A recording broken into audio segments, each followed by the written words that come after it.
That farmhouse dates back to the 1700s, and it's well worth seeing if you haven't ever had the opportunity to see it. That lot is 13 acres. It's that takes in that little tiny piece of R80 land, and the rest of it is R40, except for those little strips that go up to Hamilton Avenue, or one of the strips. The third lot is a 2.5 acre lot, which has no frontage at all, except on the paper road that I mentioned earlier, Stanton Road. And that lot has a legal right of access to Highland Drive over a right-of-way that a former owner created. That owner was Pickett Gregg, who was a town solicitor here many years ago. He knew that Stanton Road crossed his property. He sold to his daughter, who was married to a man named John Dowling, a piece of his farmland, or gave them. I think he may have given it. And it had frontage on Highland Drive. And he reserved in the deed a right-of-way across the land that he was giving to his daughter and John Dowling, so that he and his heirs and sons could get out to Hamilton, Highland Drive if they wanted to. And so 100 years ago, some developer platted Stanton Road, and a little piece of it has been built. But Pickett Gregg in the 1950s or 60s, when he deeded that property to his daughter, he reserved a right-of-way to cross that lot and get out to Highland Drive. And we've been in discussion with most of our neighbors who are abutters that might have a concern about some aspect of this project.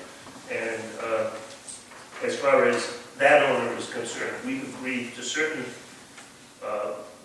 ways of handling the driveway that will cross his property that are satisfactory to him. So there won't be any dispute about the way that driveway is configured, where it's put, how it's constructed. The part of this application is that we are requesting waivers.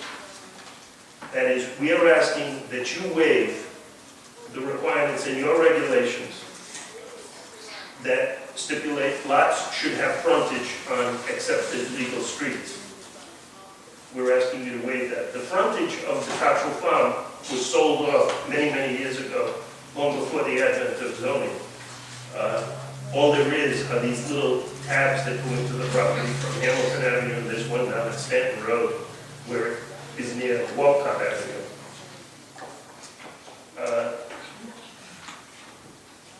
Of necessity, we don't have frontage on streets at present. We could, there's plenty of land to do it, if we wanted to follow the traditional subdivision route.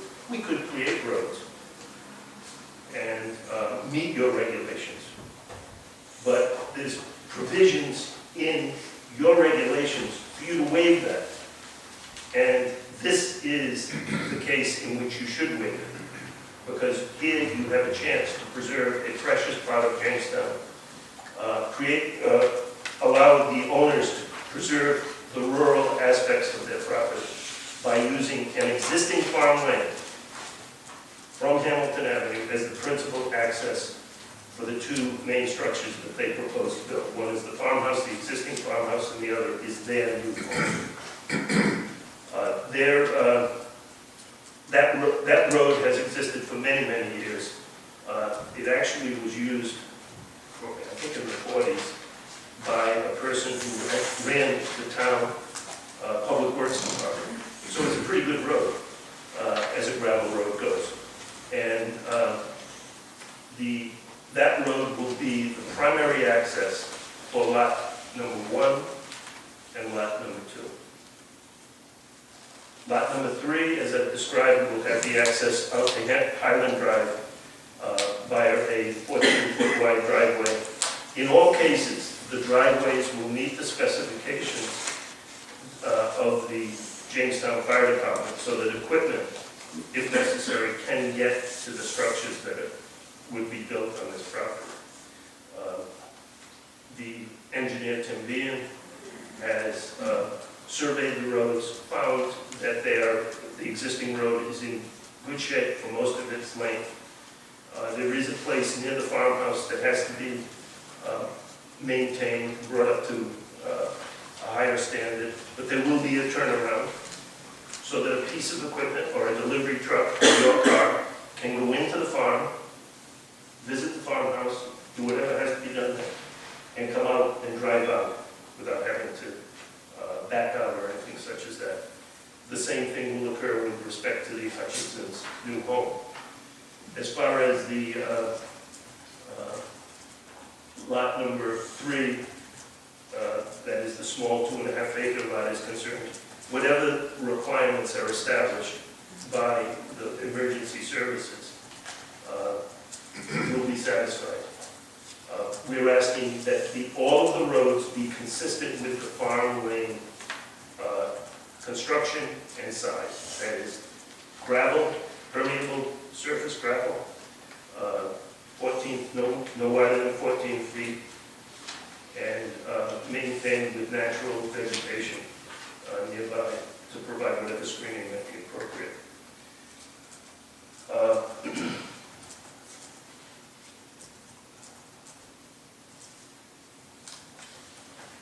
After you're through with this, we have to go to the zoning board. And I've attached, it's the last page in your packet, I've attached a copy of the variance application that I filed with the zoning board on behalf of the owners.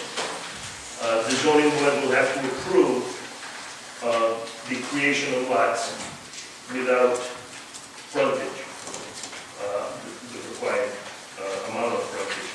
And with your recommendation, I feel comfortable that they will do that. There is a lot to be gained by your waiver and the zoning board variance process here. We're getting 3 lots out of a 32-acre parcel. With that, I think I call on Mike Darbo to just describe. No. Mike, why don't you tell the members of the commission and the audience where you work? My name is Michael Darbo. I'm a professional land surveyor. I own my own company. It's Darbo & Associates from Cumberland, Rhode Island. Did you acquire a business that had a lot of experience in Jamestown? Yes, that's correct. I took over for Mark Noyer. I worked for him for about 25 years before going off on my own, and he is semi-retired. He says he's retired, but he's semi-retired. And have you testified before Jamestown Board on other occasions? Yes, I have. And have you testified before the planning commission? Yes, I have. So the property is almost 33 acres. It is just south of Hamilton Avenue. The 2 40-foot strips that Mr. Murphy describes are located, well, I'll point to my pencil right in here, in between Plat 9, Lot 671, and Plat 9, Lot 670. There's some wetlands in that little 40-foot strip. We had a wetland biologist look at the site, and I'll describe the rest of the wetlands in a second. But there is a little bit of wetlands on that property, and so accessing that, while it probably could be done through the DEM, it's a process that would mean filling in the wetlands and so forth. There are no buffers to the wetlands, so that the neighbors have yards and so forth for their houses right up to the edge of that wetlands, and which is able to be used. But to access that with the driveway would be a little bit difficult in the regards to they would have to fill in the wetlands, put some piping through there or something. But typically, that would be the only access that would be allowed for that piece. Then DEM probably would have to grant that application.